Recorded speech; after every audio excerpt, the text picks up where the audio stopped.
Alright, welcome to section 5.3, solving trigonometric equations. And as the title says, we're going to solve trig equations. When you're solving your trig equations, there are two general strategies. The first step is to make sure that you condense everything to a single trig function, which means if you have more than one, like a sine and a cosine, find some way to combine the two into one trig function.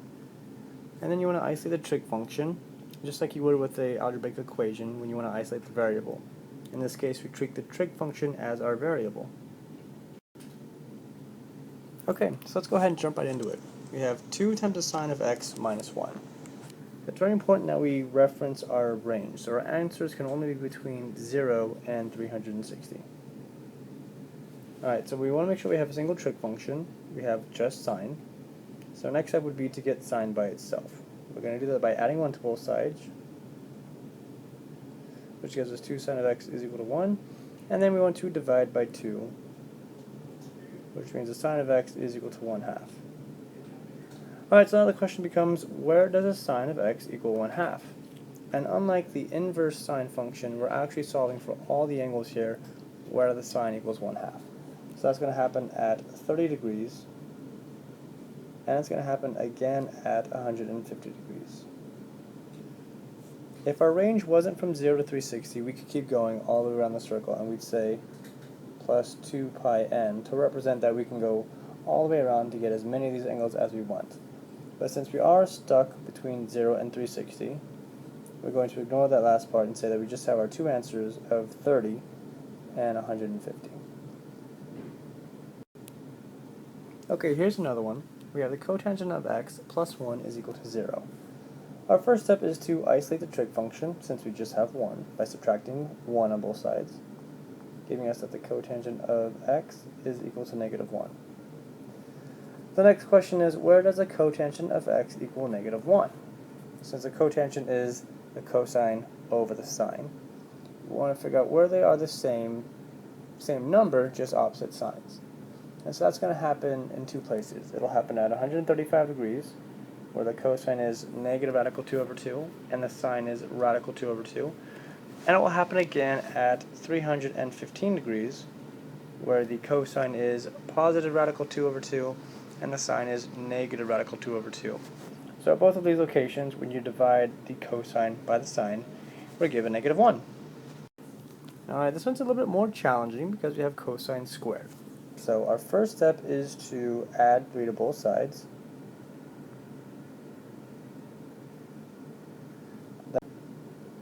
Now we're going to follow it up by dividing both sides by 4. So we get cosine squared of x is equal to 3 over 4.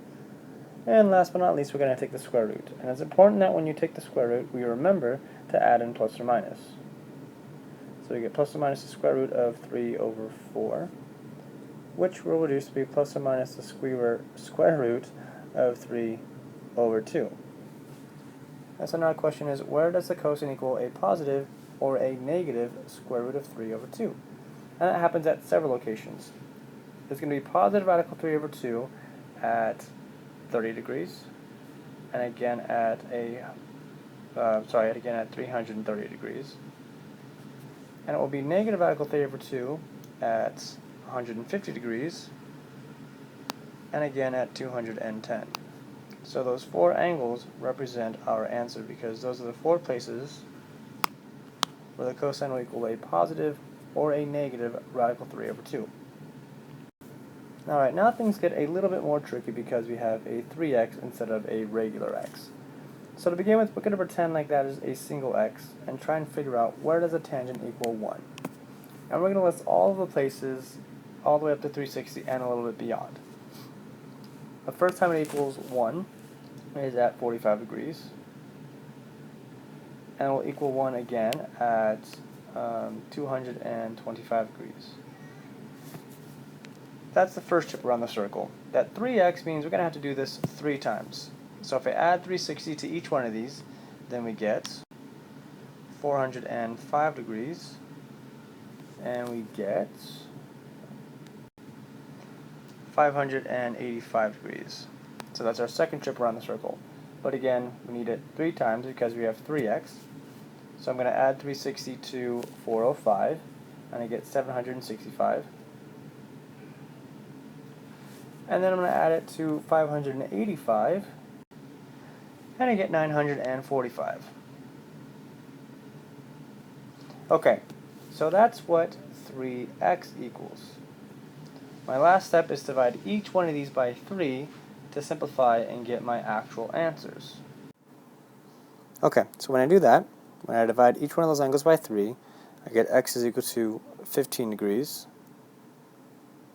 75 degrees, 135, 195 degrees, 255 degrees, and lastly 315 degrees.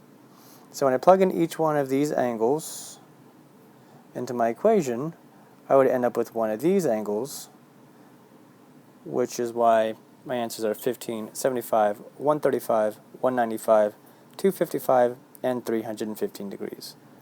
So just to recap, we're going to solve where the tangent function equaled 1, and we have to do that for 3 trips around the circle, and then divide all of those angles by 3 to get our final answer.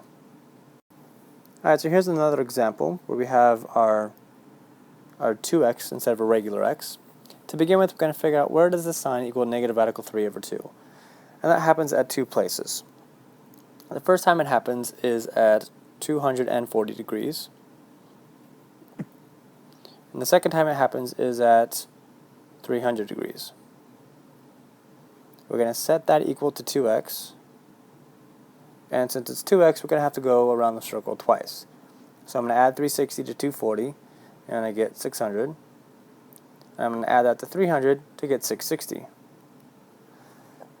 My last step to finish solving for x is to divide each one of those angles by 4. Sorry, each one of those angles by 2, which means I get x is equal to 120, 150, 300, and 330.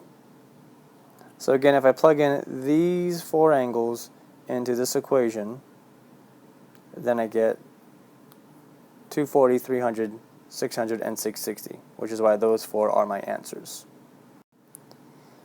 Alright, this one's similar. We have sine of x over 2 equals 0, so we start the same way. Where does the sine of x equal 0? And so that's going to happen at 0 degrees, at 180 degrees, and then again at 360 degrees. So we're going to set that equal to x over 2, and to solve this I would double each one of my angles, multiplying by 2. When I do that, I get x is equal to 0, 360, and 720. Going back and looking at my range though, my answers can only be between 0 and 360, so I have to ignore the 720. And my final answers are just the angles 0 and 360. Alright, now for the fun stuff. We're going to start by setting this equal to 0, because hopefully you've noticed that this looks very similar to something that we can factor. If we pretend for a moment that secant is the same as y, then I have y squared minus y minus 2, and that factors as y minus 2 times y plus 1. Going back in and plugging in that y is actually secant, then I have secant of x minus 2 times the secant of x plus 1 is equal to 0. I'm going to solve each one of those by setting them equal to 0, and I end up getting the two equations. Secant of x is equal to 2, and the secant of x is equal to negative 1. So my next step is to try and figure out where does that happen. Where does the secant of x equal 2, and where does the secant of x equal negative 1? The secant of x is going to equal 2 when the cosine equals 1/2, and that happens at 60 degrees, and again at 300 degrees. The secant of x is going to equal negative 1 when the cosine equals negative 1, and that happens at 180 degrees. So these are my 3 angles: 60 degrees, 300 degrees, and 180 degrees. Okay, now for some even more fun stuff. we have 2 times the secant squared of x plus tangent squared of x minus 3. And it's going to be difficult to solve this with two different trig functions. So we have to try and rewrite one of these as the other one. Going off of our Pythagorean identities, we can rewrite tangent squared of x as secant squared of x minus 1. And when I do that, I get 2 times secant squared of x plus secant squared of x minus 1 minus 3 equals 0. I'm going to go ahead and get rid of those parentheses because we're adding, so I don't have to worry about distributing any values. And then I'm going to combine like terms. So I get 3 times the secant squared of x minus 4 is equal to 0. I'm going to add 4 to both sides. Then I'll divide by 3. And finally, I'm going to take the square root. And don't forget, when you take the square root, we have to add in plus or minus.